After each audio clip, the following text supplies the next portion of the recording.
preguntar sigue siendo una respuesta necesaria. Pudiera tener este diálogo interno entre decir, quiero conocer de mí, pero a la vez no quiero ser mirado de una manera distinta. Ahora hay muchos problemas de atención incluso, que hablan de que todos tienen TDAH, cuando en realidad esto es un sinnúmero de pruebas y triangulación para llegar a un diagnóstico. Creo firmemente que conocerse a sí mismos es todo un acto de valentía, porque no solo te atreves a explorar tu verdadero yo y descubrir oportunidades que incluso ni siquiera te imaginabas, sino de renunciar a viejos paradigmas, cambiar ciertos pensamientos y creencias con los que has venido atado a lo largo de tu vida y construir nuevas habilidades y destrezas que saquen el mejor potencial de ti mismo. Hola, ¿qué tal? ¿Cómo se encuentran, comunidad? Ha pasado un tiempo desde la última vez que estuvimos aquí, pero el día de hoy venimos para tratar nuevamente un espacio en este podcast acerca, en este momento, de salud mental. Para todo esto damos la bienvenida a Nicole Andrade. Nicole, ¿qué tal? ¿Cómo estás? Todo bien. ¿Cómo te encuentras? Es un placer estar aquí también junto a ti en una nueva oportunidad. Qué chévere. Me parece bastante agradable porque al final del día venimos a hablar por parte de salud mental, pero más que todo esta conversación va a ir orientándose en ciertos bloques, pero a través de estos también van a salir algunas preguntas un poco espontáneas, un poco más espontáneas. Ok, me parece bien. Entonces, en esa dirección, para empezar un poco con este tema, igual focalizando un poco en Nicole, vienes teniendo una maestría por parte de psicología clínica y una carrera en psicología. Ajá. Entonces, quizás una de las preguntas que abren el debate de todo esto es el cómo inicia o cómo empieza a hablarse de salud mental en el aspecto más formal y no verlo quizás directamente como un estigma. Claro, o sea, podría decirse que la psicología como tal agarra fuerza a mediados del siglo XX, en todo el siglo XX ponte como una base, y antes era un poquito más estigmatizada porque se derivaba o se centraba en el concepto de psiquiatría, de tortura, había tal vez mucho tabú o estigma de lo que era en realidad la salud mental, o de cuando había un episodio, un trastorno, no era catalogado como tal, sino más bien siempre estaba este término de enfermedad, de caos mental, enfermedad, internamiento, tortura.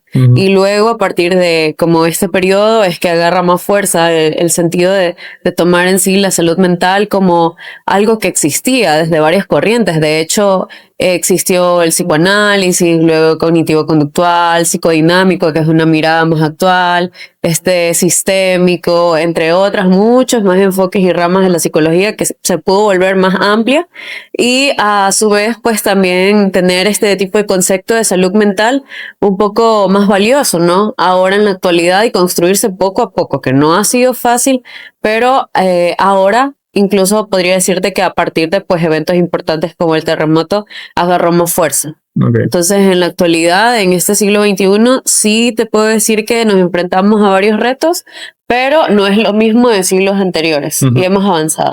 Creo que para el momento en el que salga este podcast habrán pasado unos cuantos días después de los 10 años que fue lo que mencionas por parte del terremoto. Sí. Y asimismo también cómo empezaron a ver estas corrientes de intercambio o estas corrientes incluso dentro de los propios temas de cómo se percibe al ser humano en ciertas catástrofes, por ejemplo.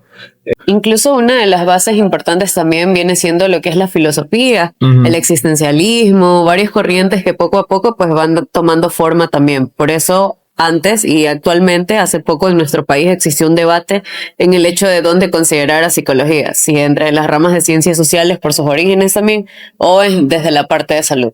Entonces tenemos unas bases.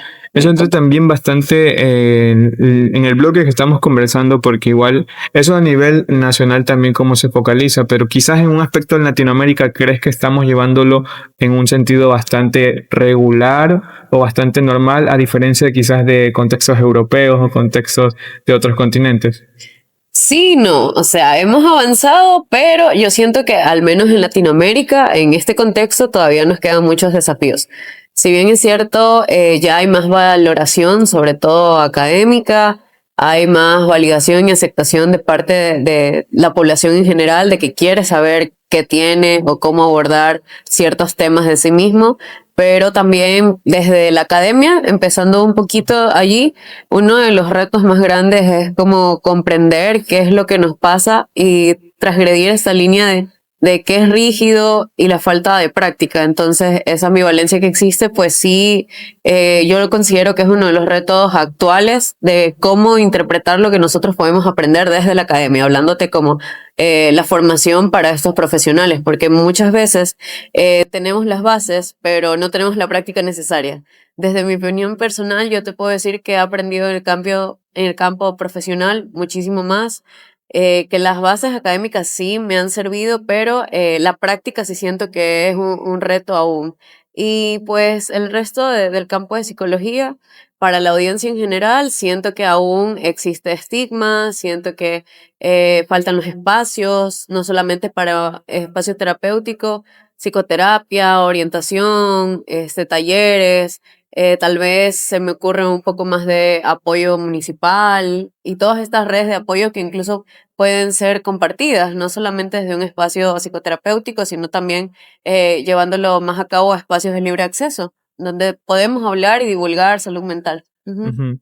Dentro de todo esto también entra el debate de, bueno, sí, el cómo a nosotros como humanos nos cuesta el pedir ayuda, nos cuesta direccionar el sentido de saber que existe algo o algo adicional, por el mismo miedo de ver lo que hay dentro de uno mismo. Claro que sí. Entonces, ¿qué opinión tienes al respecto por parte de eso? Yo siento que ahí está un poco relacionado con lo que te decía de que aún hay estigma. Ujú, Entonces, el hecho de que ya no se considere como de que voy al psicólogo porque estoy loco, claro. que era lo que la mayoría decía, o tal vez de que me van a ver feo o tengo que ir a escondidas e inventar toda una historia para poder llegar a este lugar, genera muchas preguntas en la audiencia. Entonces, yo como consultante, como paciente, pudiera tener este diálogo interno entre decir, quiero conocer de mí, pero a la vez no quiero ser mirado de una manera distinta. O no quiero que tal vez mis amigos, mi familia, mi pareja me digan como que tengo algo Claro. y se pregunten. Entonces la validación externa, que seguramente lo hablaremos más adelante, Ujú. también me lleva a interrogarme a mí como persona y a empezar esto. Ujú. Ujú. Justamente al momento de relacionarlo todo esto, antes de empezar el podcast, estamos hablando también de el cómo termina un episodio y empieza un trastorno para poderlo contextualizar. A raíz de todo esto, ¿cómo ves la opinión en este marco? Ok, y de hecho ahí hay algo curioso, porque nosotros tenemos emociones, episodios, trastornos, las emociones vinieran a ser como que más instantáneas, porque a partir de un episodio hablamos de meses y de hecho esto es algo que se los he enseñado a algunos pacientes, porque generalmente uno llega y los que están más informados dicen, no, es que yo tengo este trastorno de tal, de ansiedad, Ujú. depresión, tengo este trastorno de personalidad, etcétera. Y no se habla mucho de lo situacional que puede ser un evento en la vida de cada ser humano, ¿no? De que no todo es patologizado, que Ujú. era lo que te hablaba de cómo se lo veía antes, de que seguramente tú hablas de este tema con tus familiares o con personas más mayores y te hablan de lobotomías o de Claro, sí. internamiento, entonces ha cambiado mucho a través de los años y pues también está este evento que te lo podría concluir como que el episodio viene a ser como algo situacional de meses y ya un trastorno podría evaluarse con una triangulación de información, con un proceso psicoterapéutico, entre otras cosas, ya a partir de un diagnóstico. Y entonces a raíz de un diagnóstico, que se habla también del transdiagnóstico, ya han habido actualizaciones. Por ejemplo, ahora ya no solamente uno diagnostica o da tal vez un pronóstico final, no solamente viendo lo clínico, sino también lo biopsicosocial, tal vez la cultura, un poco más de las esferas del ser humano para poderte dar no solamente el final, sino también cómo ayudarte y cómo darte estas herramientas para que tú puedas volver a restablecerte, mejorar. Ajá. Conecto la idea porque justamente he tenido la fortuna de poder enfocar este tema con familiares de mayor edad y quizás así como fueron criados tienen su interpretación por parte de la salud mental. Hay una forma en la cual ven la curiosidad de estos temas, no desde el señalamiento a algo equívoco, sino también a un sentido de ayuda. Por parte también de esto mismo de las redes sociales, que quizás no va direccionado a lo que hablo ahora mismo, pero muchas veces he llegado a tener también incluso amigos que me dicen, oye, vi esto en TikTok, tengo esto, o soy ese. Ujú. Se habla mucho de eso. Entonces, está también esta parte de cómo las redes sociales también nos tienen a veces pendientes de las interacciones o de la aceptación instantánea que podemos tener, pero ¿crees que esto nos hace tener un sufrimiento más individual o colectivo como sociedad? Yo diría que ambas, Ujú, porque no solamente siento que el individuo pudiera estar en sufrimiento, porque el mismo sufrimiento individual, me hace generar un sufrimiento colectivo. mm, No solo se habla de esta parte de la validación externa desde cómo yo me veo conmigo mismo, porque sabes que eso se externaliza, se ujú, deriva en el resto, por ejemplo, en cómo yo me comporto no solamente conmigo, sino con mi familia, con mis amigos, con mi trabajo, con mi pareja. Y entonces se vuelve un tema más que todo no solo personal, sino que también se va a reflejar en el resto de ámbitos de cómo yo estoy. Y a la vez, si por ejemplo yo no trabajo en tal vez las ciertas deficiencias que pudiera mejorar o ciertos aspectos que tal vez pudiera trabajar, yo podría, y ahí se habla, por ejemplo, antes se tomaba un concepto de histeria colectiva, en donde se hablaba un poco sobre cómo yo podía afectar al resto. Entonces, al momento de afectar al resto, sea por estos temas de salud, de trabajo ujú, y así, entre otros, yo pudiera influir en el comportamiento. De ahí hay ciertos términos equívocos o frases equívocas de que es que yo solamente veo mi círculo y solo me rodeo de gente buena vibra, ujú. tal cosa, etcétera, que yo pienso que lo han llevado a términos de redes sociales tan extremistas, en donde la idea principal, lo entiendo, pudiera ser evitar lo colectivo y de que se vuelva un problema un poco más grande que afecte al resto de ámbitos de mi vida,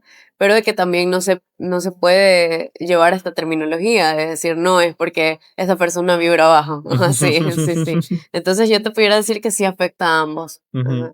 Y quisiera también direccionar esta parte porque has mencionado también al respecto en cómo el entorno familiar puede también tener una cierta determinante en Ujú. varios aspectos que involucren la gestión del dolor o la gestión por parte de un proceso, al cómo nosotros o entendemos o qué significa realmente tener amor propio más allá de solo la frase popular o la frase de vibrar alto. Okay, sí. De hecho, eso es algo que se habla mucho. Y aparte de qué herramientas yo pudiera tener para tener este amor propio que es tan difícil en la actualidad, mantenerlo porque se trabaja constantemente.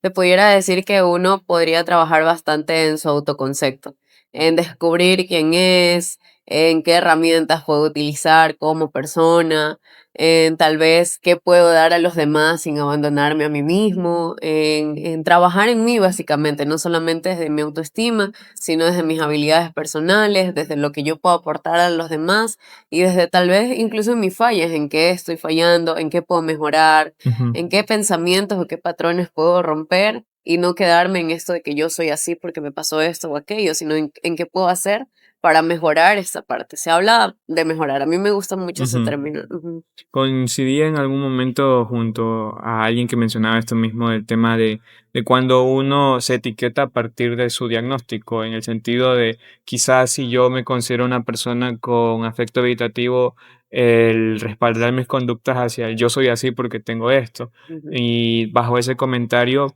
creo que encontramos un poco la conexión de encontrarse uno mismo dentro de ese digamos, de esa búsqueda, de esa autopercepción de uno mismo en el término de sí, amor propio, de cómo éste se construye. Pero ya me gustaría también entablarlo hacia el cómo la autoestima es estable o se cambia con cada etapa de la vida.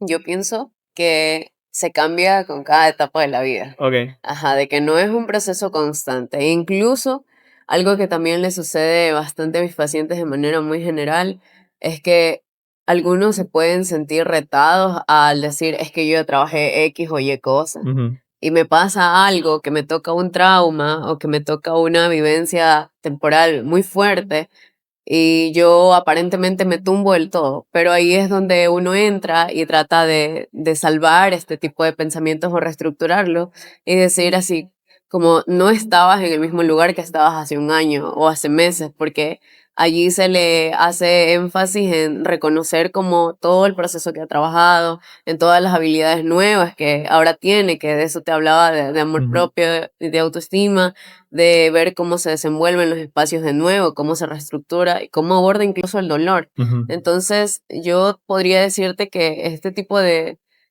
concepto como la autoestima sí es circular y va y viene, pero allí se ve mucho en qué herramientas yo he podido como tener de mí mismo, no solamente desde un proceso psicoterapéutico, sino que también desde tal vez un espacio de salud mental, desde cómo yo me relaciono con los demás, entre otros, de cómo yo me voy construyendo como persona. Ujú.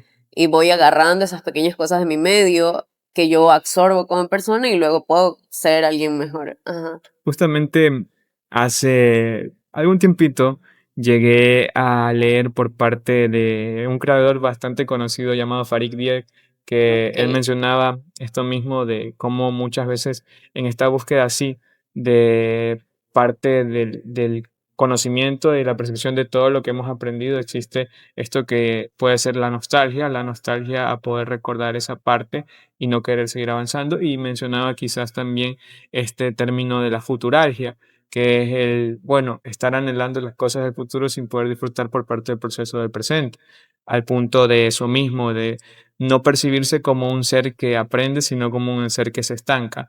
Entonces, me gustaría poder retribuir un poco eso y contestar, o bueno, realizar la siguiente pregunta de cómo construimos esta identidad emocional sólida o cómo podemos ayudarnos en este proceso para hacerlo llevadero. eh, Pudiera mencionar el trabajar mucho en la identidad, en tu Ujú, autoconcepto, en, como decía anteriormente, buscar estos recursos de quién soy yo, de cómo me puedo mover ante los demás, de qué recursos tengo yo personales para darme a mí mismo, de qué puedo hacer ante X o Y situación, sea buena, mala, de reconocer lo que puedo cambiar, de tal vez identificar ciertos patrones o ciertas cositas que en su momento me pasaron y me afectaron como persona, pero no quedarme como en lo que tú decías, en yo soy así, ujú. sino más bien en buscar cómo puedo mejorar estas habilidades y a su vez pues también construir estas herramientas a partir de la identificación. Y a partir de esta identificación, pues nosotros poder trabajar en construir una mejor versión de nosotros mismos. Ajá. Ujú. Me lleva a poder conectarlo ya con el tema en cuanto a sociedad y crisis emocional en el contexto contemporáneo para poder retribuir esta parte del conversatorio hacia el cómo las redes sociales sí están afectando un poco nuestra percepción. Creo que, bueno, en diálogos con ciertos amigos o incluso conocidos existe siempre lo de no puedo ser feliz ahora porque no estoy en tal posición o quizás porque no tengo un concepto de estabilidad económica presente, no merezco ser querido, no merezco ser amado. ¿Cómo está esta sociedad con la productividad y las redes sociales? ¿Cómo crees que existe esa conexión? Claro, totalmente cierto. Yo Ujú, apoyo mucho la introducción al tema porque es algo que afecta actualmente a la sociedad. Pudiera atreverme no solo a decir desde lo infanto-juvenil, sino también los adultos, sobre todo la adultez temprana, ujú, en todos estos años de los 20, los 30. También existen otros casos, pero yo me atrevería en este momento a decirte que estas dos son las más afectadas en la actualidad, ¿no? No solamente porque uno está en transición de muchas cosas, de el graduarse, de tal vez el tener un hogar, ujú, de el tener un nuevo trabajo, de muchos eventos que me pudieran transgredir un poco mi estabilidad, ¿no? Se habla mucho también de cómo es la vida que nosotros queremos y merecemos. Entonces, a veces yo me puedo dedicar mucho en quedarme entre lo que me pone más cómodo y luego busco el tiempo de hacer mi hobby, mis pasiones y todo eso queda allí y no me atrevo a más por no tener esta validación de que me van a decir, no estoy en tal trabajo o no estoy en tal puesto o no estoy haciendo esto, voy muy tarde en la vida, seré que no puedo ser mamá ahora o no me puedo casar ahora porque fulanito subió tal cosa, etcétera. Y allí en las redes sociales viene también un tema muy controversial ahorita, porque si bien es cierto, la tecnología nos ha ayudado en algunas cosas y en algunos descubrimientos, incluso es una herramienta que nos facilita muchos eventos, pero también interfiere en nuestro cerebro, en la búsqueda de dopamina constante, de este neurotransmisor en donde nosotros antes lo recibíamos de manera más larga, por ejemplo, en paseos, en Ujú. caminatas, que en videos largos. Ahora hay muchos problemas de atención incluso, ajá, que hablan de que todos tienen TDAH, cuando en realidad esto es un sinnúmero de pruebas y triangulación para llegar a un diagnóstico. Mm, Ujú. Entonces, al afectarse el cerebro incluso, que no es una mentira, ya está científicamente comprobado, y esta dopamina corta se queda también, debe mucho para mantenerla a largo plazo y me produce estos bucles de adicción. No sé si también has escuchado de que no puedo parar de scrollear. sí. Ajá, sí, sí. Y todo esto me afecta en la autoestima porque yo consumo y consumo mucha información. Y hay sobreinformación en mi cerebro. Y no solamente es este tema de la validación que tú tocas, sino también el cómo me afecta neurológicamente. Ujú, Y mi cerebro, no sé si también has escuchado antes de que las películas de terror me afectaban incluso ujú, porque era como que tú estuvieras viviendo eso. Imagínate procesar 60 videos ujú. de mucha gente, terminas cansado y agotado. Ujú, Ujú. Incluso se ha demostrado y también se está poniendo en implementación para los niños chiquitos, para los pequeños, ujú. que el contenido que muchas veces se consume es contenido rápido. Incluso en varios perfiles se dedican a eso mismo. 3 segundos cambia imagen, 3 segundos Claro que cambia sí. imagen. Ujú. Entonces, el que igual se maneje un poco el estudio y se relacione en las ramas, porque puede decirse sí, puedo hablar de este tema de psicología en este momento, pero también entenderlo desde la empatía en varios aspectos, en varios sentidos generales. Entonces, el cómo igual estamos manejando la cultura de la productividad, ¿crees que en esta incomodidad nos logre poder encontrarnos a nosotros mismos? Bueno, allí respondiendo un poquito a la pregunta anterior, el éxito es un tema muy general. O sea, para el concepto de éxito que yo puedo tener no va a ser el mismo que el tuyo o que de las personas que nos están viendo, Ujú, sino más bien es buscar cuál es mi finalidad, cuál es mi propósito de vida, que se habla mucho de encontrarlo, pero esto también es controversial porque luego está esto de que no, yo ya lo escogí en ujú, cierta etapa X de mi vida y no me doy la oportunidad de probar otras ramas que a lo mejor y pueden ser mis habilidades y yo no lo sé. ujú, Entonces pudiera decirte que el éxito también es temporal y uno lo va renovando y autodescubriéndose a lo ujú. largo de... Ujú. Excelente, Nicole. Considerando lo que hemos desarrollado en este impacto por parte de las redes sociales y la dopamina inmediata, ¿consideras que las generaciones jóvenes enfrentan desafíos emocionales distintos a los anteriores?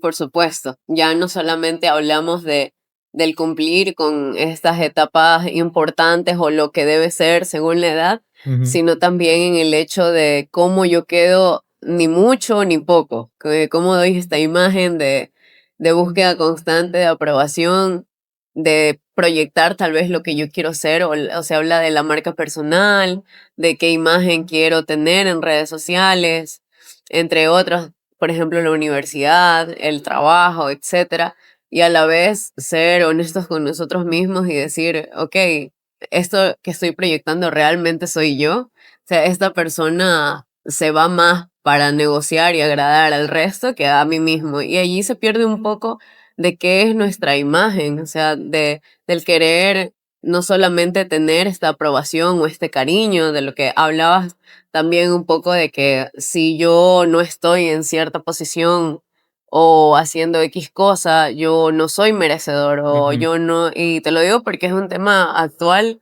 que se ve muchísimo. Entonces, si yo sé que hay ciertas deficiencias, lo que lo que yo pudiera hacer es trabajar en ellas, como te mencionaba anteriormente, porque luego esto puede ser un poco dañino para nuestro cerebro, no solamente estableciendo una idea irracional que se habla de reestructurarlas constantemente, sino de que también yo puedo perder tal vez algo que he trabajado mucho o que yo realmente quiero y por esta tal vez posición en donde yo mismo me pongo, porque si Ujú, te das cuenta es uno mismo quien se pone en esta situación, no puedo ver más allá.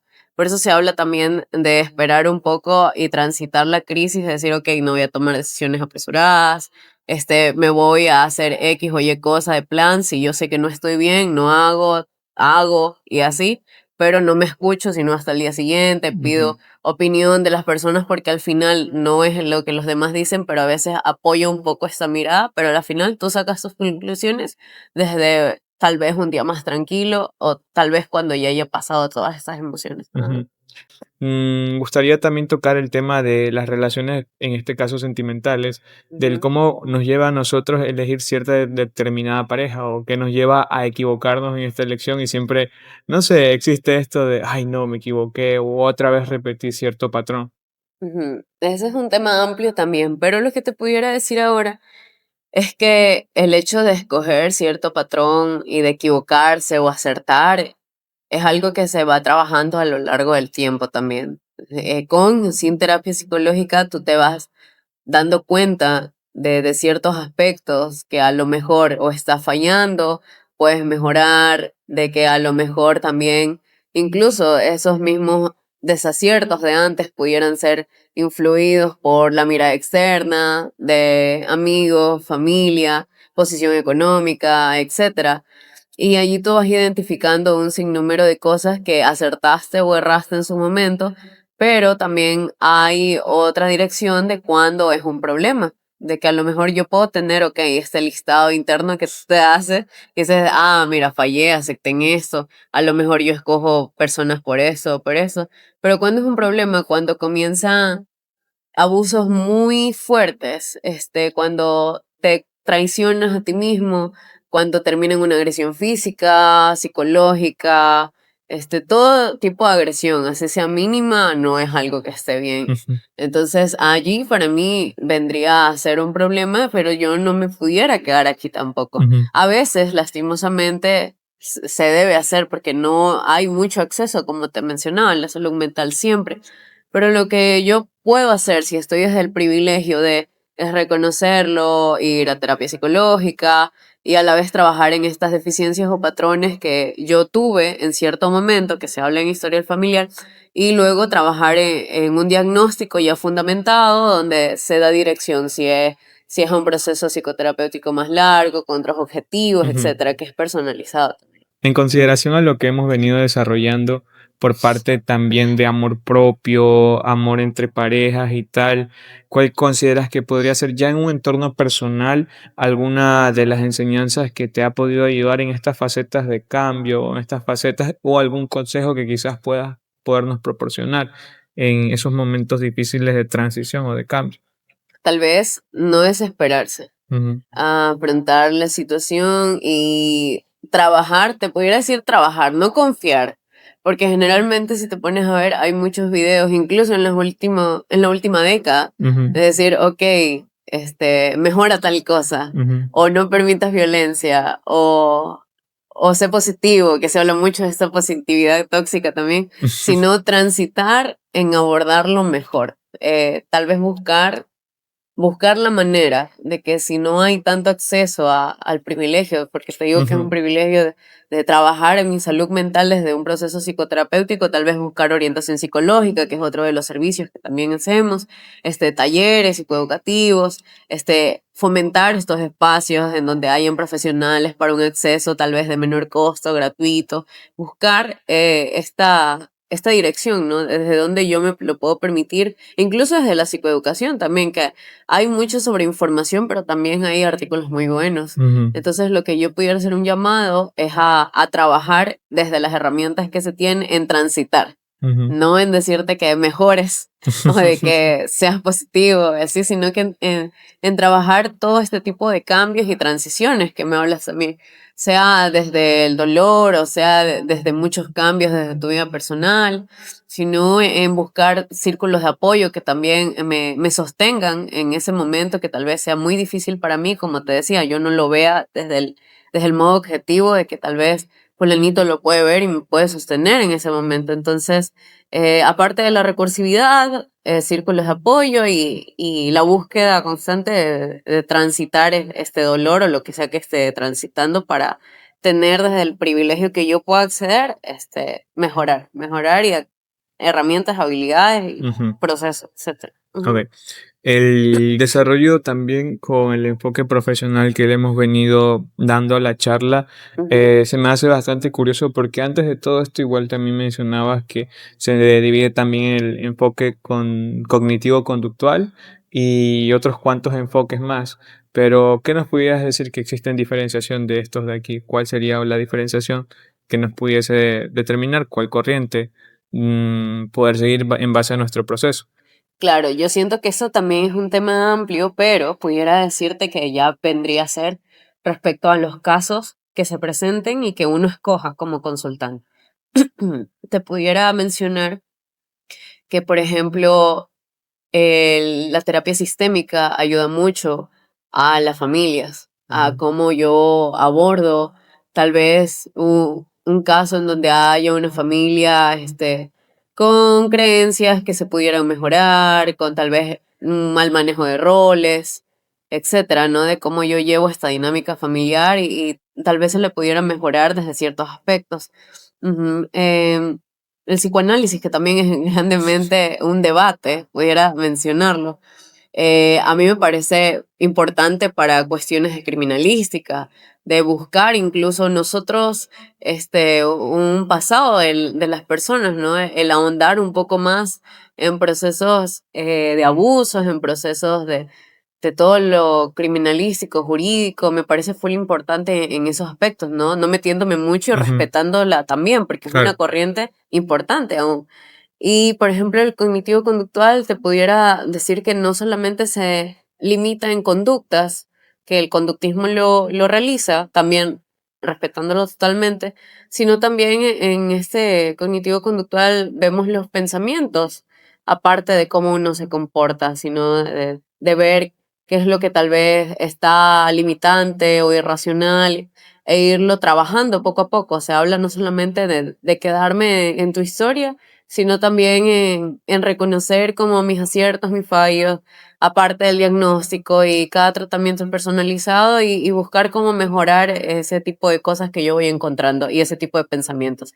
Y darte recursos a mediano o largo plazo que pudieran ser un poquito más efectivos en cuestión de tiempo. Te pudiera decir que hay muchísimas corrientes, incluso ahora se habla mucho de MDR, terapia de aceptación y compromiso. Entonces, hay muchísima innovación siempre, constantemente. Y, por ejemplo, aquellos sirven más para el proceso de trauma. Entonces, lo que yo vendría a comentar un poco de manera general es que todas tienen su campo importante. Ajá, solo que más bien ya dependería del consultante y qué enfoque sea. Ok. Ajá. Coincidencialmente, algunos webinars o en alguna reunión dentro de la universidad, en mi etapa de estudiante teníamos también este rol que se le veía a la innovación en parte de la docencia, también en el enfoque de salud mental, porque se mencionaba en algunos momentos por parte de algunos amigos esto mismo de queremos seguirnos informando, queremos seguir leyendo, queremos seguir viendo los nuevos avances, ya que de cierta manera no es mi caso, pero sí por parte de experiencia existen ciertos profesionales que han sido arraigados con cierto pensamiento de personas que no aceptan nuevos pensamientos que van saliendo nuevos Ujú. estudios. Entonces, ¿cuál consideras que es el rol de la docencia en esta transformación cultural del tema? ¿Cuál es el rol principal en la actualidad o tal vez los principales desafíos que uno pudiera tener desde la docencia? El innovar y el tal vez de construir el cómo yo imparto las clases, que de hecho eso hablábamos, por ejemplo, de los retos de Latinoamérica. el hecho de no quedarme tanto en solamente conceptualización de todos los textos académicos o de todas las revistas científicas que yo pudiera tener y abordar en este momento tan tecnológico que estamos viviendo, sino también de ejemplificar los temas, de tal vez dar mayores recursos didácticos, de entender al estudiante, no solamente desde lo que yo traigo, sino Ujú, también desde quiénes son en general y quiénes son individualmente y qué consenso llegar para poder tener un proceso de enseñanza más óptimo. ujú. Ajá, no solamente hablando desde que ellos entiendan el contenido o como se habla mucho en la U de llenar todo lo que está en el papel, ¿no?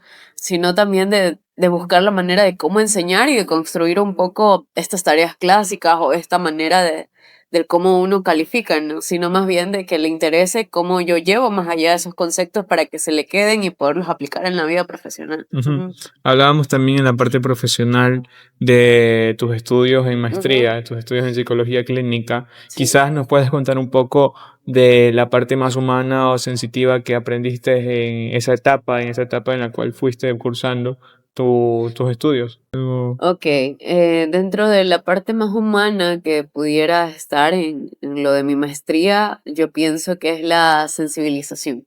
De que aparte de que aprendí un montón en la práctica, te hablaba de la ejemplificación, en los contenidos, en cómo tal vez no llevaba un sistema de prácticas complejo, pero me llevaron a muchos escenarios y a muchos role-playing, a escenarios de aprendizaje en donde yo podía desenvolverme con mis compañeros o ver otros casos y podría entender más allá de lo que estaba en el diagnóstico o cómo abordar X o Y tema, o cómo poderme salir del molde de decir, ok, tú puedes abrirte a más apertura de que si alguien está en crisis, no vas a respetar un protocolo, sino más bien cómo lo abordarías desde ese momento.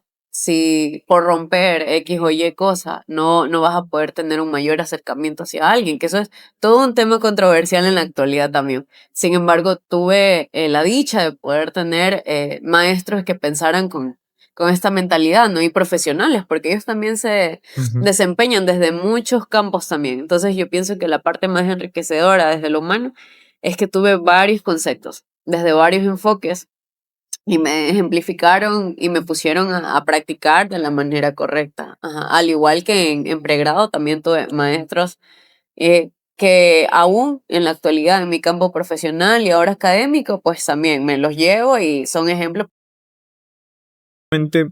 Esto nos da paso hacia el cómo, en este caso, quizás sea un poco rápido poder decir cierto número, 10, 20, 30, 40, pero ¿cómo imaginas el paso de la salud mental dentro de los próximos años? Ok, ¿tengo que decir un número? No, no, o sea, ¿cómo lo imaginas? Es porque si digo 20 años, no sé si lo estoy limitando. Ok, en los próximos Más años. bien quería de cómo imaginas la salud mental en el futuro. Mm,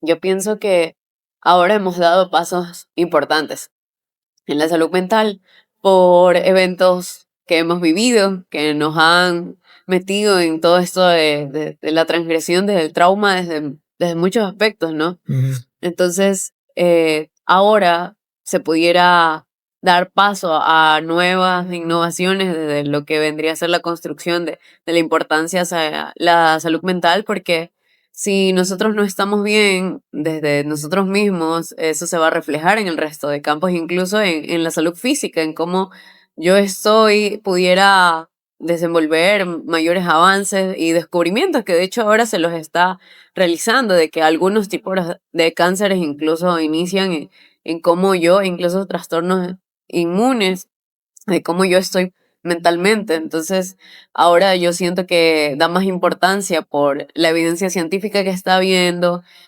por los eventos, como te mencionaba, de que pudieran abrir un poco más a este espacio que ya está visto, pero todavía existen ciertos estigmas, de que todavía hay cierta crisis económica que no la permite avanzar, de que, por ejemplo, ahora lo que pasó en nuestro país, del recorte presupuestario, entonces también me parece algo totalmente importante de que hay que igual reconocer todas estas deficiencias temporales, pero que igual nos desencadenan retos en la actualidad. Ujú. Ujú.